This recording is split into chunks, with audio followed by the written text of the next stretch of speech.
There is a city named South Carolina. In the city there is a girl named Dakota at home. She was all alone. Suddenly on the phone she realizes a storm is coming towards her small city very soon. Because of this, all the stores and other things are being closed. The person on the call tells him, "You should also go and get some groceries and water." Dakota then goes to get her groceries when she meets her neighbor on the way, who tells her, "Get inside. There's in Clearness's order. We need to clear this area as quickly as possible. I hear there's a storm. This place is going to sink because of the storm." Dakota knew this was likely, but she didn't take it seriously because she doesn't want to leave this house holding old memories of her and her dead mother. The scene then shifts and we are shown a girl named Dee. She is living with her two brothers. She was enjoying herself at the pond with her older brother, Ron, and younger brother, Will. Suddenly, their father arrives to call them. His name was William, and I want to make it clear that William is not their biological father. He constantly scolds these children because they all has been adopted. He's always yelling at them. He never treats them well. Why is he treating them like this? You will be known later in the story. The scene then shifts and we are shown a girl named Lisa driving a car. She's on a phone call with her mother while driving. During the call, we learn that Lisa is pregnant with a baby girl. The baby girl could be born anytime soon. Lisa was finishing her work. She's on her way back home when her mother tells her, "How are you going to get home? The bridge is closed because of the storm." Along the way, she sees a large number of people packing their belongings and preparing to leave their house town. Lisa realizes that this is an emergency and that's why they're living. But for some reason, Lisa doesn't take this seriously. She thinks it's just a minor storm. Then the scene shifts where we're introduced to a marine biologist named Edward. A storm was rapidly building out to sea. He had already realized that something big was going to happen. But when the reports come in, they confirm that a very big storm is coming and that the storm could also cause flooding. After receiving the information, he calls his niece and tells her that if a severe storm hits, the town could be flooded. It could drown. "You have to leave that place and come to me." But the fact is that Dakota's last memories of her mother were from this house. She was attached. She loved her mother very much. That's why she doesn't want to leave this house. This is the only home she has. She gives us the feeling of having a mother. Edward replies, "It's okay, I'll come get you if anything happens." Then we're reunited. William is shown arriving home with all his stepchildren. A storm is expected, but William says it's all for nothing. They're just having a good time. William then goes down to the basement with his wife, where they drink and enjoy themselves. William's wife tells him that the envelope has arrived. Just then Dee suddenly arrives. After seeing her, William's wife hides the envelope. Dee is actually hungry. That's why William's wife hands her a packet of bread. Even though there's plenty of good food in the fridge, she doesn't give it to the children. William says that, "Do not come back here." The scene then shifts and we are shown Edward. A reporter covering the storm approaches him to get a report. Edward says nothing can be said right now, but the reporter continues to exaggerate the news and shows on TV. As if the storms come, floods can also occur, and if floods occur, shark attacks may occur. After a short time, a severe storm begins. The waters quickly destroy the house. The seawater waves become so strong that the dam breaks. The seawater begins to rush toward the city. Lisa is driving home when a truck driver stops her and tells her, "Because of a fallen tree on the road, I nearly escaped death and he can't let the car cross." So the truck driver tells her they have to return. But the problem arises when the seawater starts approaching the city. Seeing the approaching water, the truck driver tells Lisa to move backward faster. There's a fallen tree ahead. Still, Lisa accelerates at high speed. Her car gets stuck in a tree. The driver wanted to quickly pull the truck out so that he doesn't get swept away by the water. But before he can pull the truck out, it gets swept away and Lisa also is swept away by the water. The current was so strong that her car began to float in the water. It crashed into a tree in front of her. Lisa drowned. The car was stuck between the trees and Lisa could no longer get out of the car. The water flow caused the truck's tank to sink into a ditch. It collides with a statue. The truck's tank contained a large amount of meat. This meant it also contained blood, which spread everywhere in the water. This clearly meant that now the sharks can come from the sea towards the city. The water was so strong that it broke the windows of Dakota's house. Then the fluid slowly approaches William's house. William sits there completely relaxed, thinking his glass was waterproof. That's why they are safe. The water breaks through the glass and enters the house, spreading everywhere. Seeing the water flowing, Ron realized that a flood was coming. So he told William to keep life jackets in the car. If by chance there's a flood, we can use it to save ourselves. After then showed two men who were on a boat. They go to rescue the driver from the truck. But then they hear Lisa screaming. A man quickly runs to Lisa and tells her not to worry. "I'll save you." The man then asks his friend to bring him a cutter from the truck. As he's bringing the cutter, something suddenly attacks him in the water. I don't know what it was, but it pulls him into the water. His friend calls out to him. He searches for him in the water but finds no sign of him. After some time, his friend suddenly surfaces. We see that one of his hand was severed. He runs to his friend, but a shark attacks him from behind and drags him away. Dakota stands near the window watching all this unfold. She shouts to them that there's a shark there. Lisa panics for a while. After some time, the truck driver regains consciousness. He breaks the door and comes out when a shark attacks him also. The shark immediately pulls him into the water. The man is completely terrified by the sight of the shark and tries to escape, but then a shark attacks him from behind. It dismembers his body and kills him in front of Lisa. The scene shifts to later, and we are shown Edward. He learns from reports that the dam has broken and water is pouring into the city. The problem was that his niece was in trouble. He wanted to go to rescue his nephew, but he had no means. That's why he called those reporters. The reporters agreed to go there because they had a report there. Their reporting was completed, and Edward returned home to rescue his niece also. We then see William and his wife approach the car. They thought they can escape silently. "We'll take the jacket." But then suddenly a baby shark attacks William. The mother arrives and attacks William's wife. The couple is killed in a flash, and the children are orphaned again. Well, then we're shown Lisa, who's trapped inside the car with Dakota hanging out the window in front of her. She was standing on the the water, repeatedly calling for help. Dakota was terrified. She didn't have the courage to jump into the water and rescue the woman. But when Lisa tells him she's pregnant and wants to bring the baby safely into the world, Dakota's heart melts. She's an orphan, but she doesn't want any other children to be orphaned, so she goes to Lisa. She decides to save Lisa. She goes downstairs, grabs a knife, and begins to approach Lisa. Once she reaches Lisa, she uses a knife to chop up small pieces of wood. Once Lisa is free, she lets her out of the car, and they both return home. Then the scene switches to William and his wife dead. The children are now trapped inside the house. If they entered the water, they would be vulnerable. There could be a shark attack, as there are sharks roaming everywhere. Dee wanted to quickly go and close the door to prevent any. The shark could not enter the house. Before the door could be closed, the shark came in through the door. This was what they were afraid of. That's what happened. Dee was unable to control herself because her arms and legs were stretched out. Thankfully, her brother arrived on the scene and he catches him. The siblings sit together and start planning their next course of action. Ron says that if they want to outwit these sharks, so we'll have to throw the meat into the water. We can dodge it and reach the car, and then we'll all get out of here. Then Dee reveals that her foster mother and father hide the meat in the basement fridge. If they could get to the basement, they could find it, but the problem was that a shark was roaming freely inside the house. Later, we see a large tree crash into Dakota's house, causing the base to collapse. Dakota doesn't know about this. Lisa tells her the water level is increasing frequently. After some time, this house is also going to be filled with fluid water, or this house can also collapse anytime. We need to plan our escape. Otherwise, this place is going to be very dangerous. It will sink soon and we'll all be dead. Lisa says we have to send a signal so the rescue team can know where we are. They're stuck here. At that moment, Lisa starts experiencing severe stomach pain. Dakota removes the curtains and takes her upstairs to their house. She makes a large help sign. Her intention was that if, by chance, a rescue helicopter lands near their house, if they pass by, they will see this sign and then rescue us. Lisa's stomach pain wasn't subsiding. She realized the baby could arrive at any moment. She checked on Dakota. She asked to see how wide the opening is, whether the baby is coming out or not. When she looks, she realizes that the opening is open and the baby's head was visible. This clearly meant that the baby could arrive at any moment. Therefore, they needed to get out of here quickly, as it was difficult to deliver in this place. Then we learned that Edward, along with the reporter, has reached the city's outskirts. Water is everywhere. Because of the disaster, they couldn't travel any further by car. They still had about 100 miles to go. They decided to use the boat to continue their journey. We then see Ron planning to go down to the basement to retrieve the meat. That's not easy because a shark is roaming around inside the house. Then suddenly William appears, frightening the children. William wasn't dead, but was still underwater. The shark hadn't killed him, but had let him go. He tells Ron to go and get help for him. I'm injured, so I can't go out. Then Ron, he says, can't you see? There's water everywhere. Sharks are frolicking in the water. But William still doesn't listen to him. Then they find the envelope. After looking at the envelope, the children learn that the United States is giving them $1,500 every month, but they were feeding them only dry bread. William is furious when the truth is revealed. He was about to punch Ron, but Ron caught him. Just then Dee arrived, kicks William, causing him to fall into the water and become a prey for the shark. The shark was distracted. That's why Ron had a great time. It was an opportunity. He quickly went into the basement to get the meat. After getting the meat, he also found a box, which he carried out. We see Lisa telling Dakota that there's a boat outside. The men had come. Lisa said that if we could somehow reach that boat, we could easily get out of here. At that moment,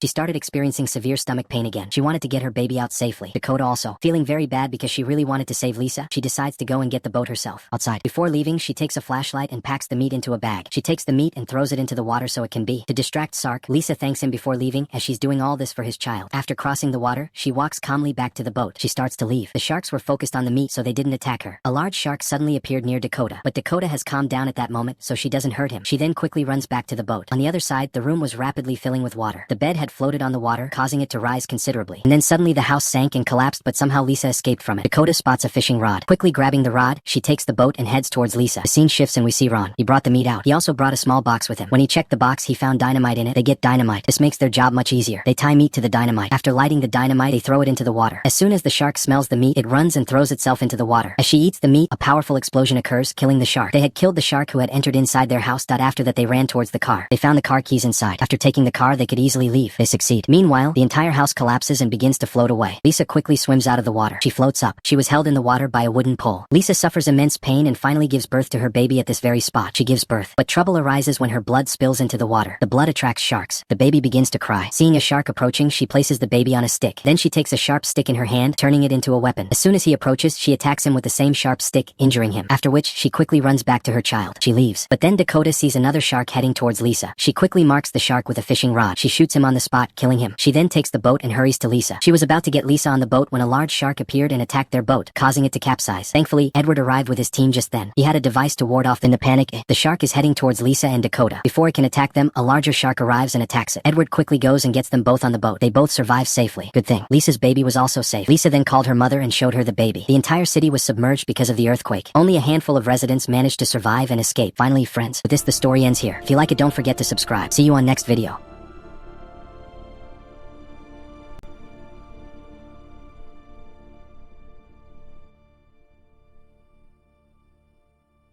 For more interesting videos, don't forget to like and subscribe and press the bell icon for recent updates.